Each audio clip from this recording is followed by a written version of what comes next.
Janvier 2018, le Premier ministre annonce l'abaissement de la vitesse maximale autorisée de 90 à 80 km/h au 1er juillet 2018. En Corrèze, chaque année, le département consacre 4 millions d'euros, soit 20% du budget route, à la surveillance, à la sécurité des déplacements, aux aménagements et à la maintenance des équipements.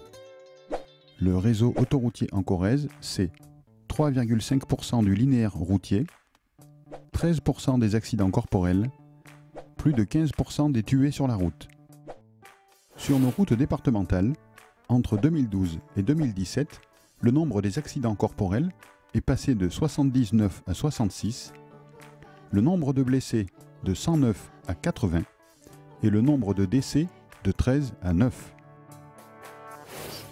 Le réseau structurant en Corrèze, c'est environ 1000 km de route, un taux d'accident faible grâce aux investissements des 20 dernières années.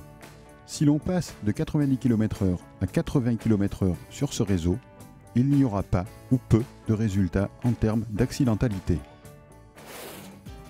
Aussi, le département de la Corrèze soumettra une proposition au Premier ministre.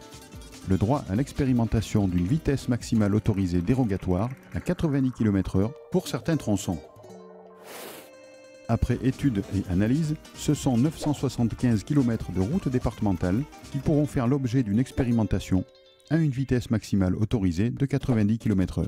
Sur ces tronçons, il conviendra d'ajouter des panneaux de signalisation afin de familiariser l'usager à cette nouvelle mesure. Dans un esprit de concertation, se fera la mise au point de cette cartographie, puis la mise en place de ces dispositions. La vitesse excessive représente seulement 17% des accidents mortels. Les causes de l'accident sont multifactorielles. La consommation d'alcool, la dépendance aux médicaments, aux drogues, la fatigue liée au stress ou au travail, ainsi que l'intensification de l'usage du téléphone ou parfois de la tablette, sont autant de facteurs déclenchant les accidents par défaut de maîtrise. Les conditions climatiques influent également sur l'origine des accidents. 50% des accidents corporels et mortels sont liés à la présence d'humidité sur la chaussée.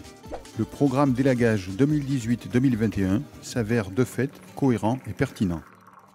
Le département soutiendra les actions de prévention en termes de sécurité routière et de développement durable et encouragera le covoiturage. Le projet Route 4.0 sera l'occasion de développer de nouveaux services et applications mobiles facilitant les pratiques des usagers.